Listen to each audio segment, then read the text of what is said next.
আপোনালোক সকলোকে আমাৰ পেজলৈ স্বাগতম জনাইছোঁ। বিএডৰ এন্ট্ৰেন্স এক্সামৰ নটিচ আহি গ'ল আৰু আপোনালোকে অনলাইন আবেদন কৰিব পাৰিব 14 মে'ৰ পৰা আৰু 30 মে'লৈকে দিছে। 30 মে' লাষ্ট ডেট হয়। ইয়াতে আপোনালোকে নটিচখন এবাৰ চাই লওক।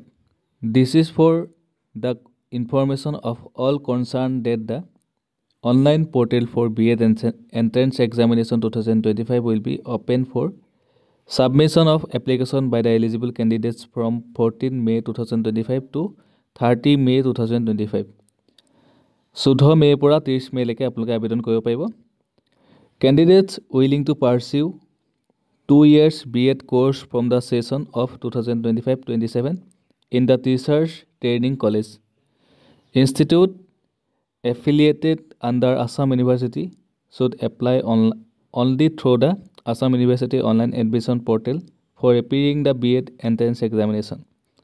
Detailed information will be available in the website www.ausexamination.ac.in আপোনালোকে এইটো ৱেবছাইটত গোটেইখিনি ডিটেইলছ পাব, ঠিক আছে। আৰু অনলাইন আবেদনৰ লিংকটো যেতিয়া এক্টিভ হ'ব, মই অনলাইন আবেদন আপোনালোকক কৰি দেখাম। চ' আপোনালোকে পেজটো ফ'ল' কৰি ৰাখিব, ভিডিঅ'টো সকলোকে শ্বেয়াৰ কৰি দিব, ভিডিঅ'টো লাইক এটা কৰিব। ধন্যবাদ।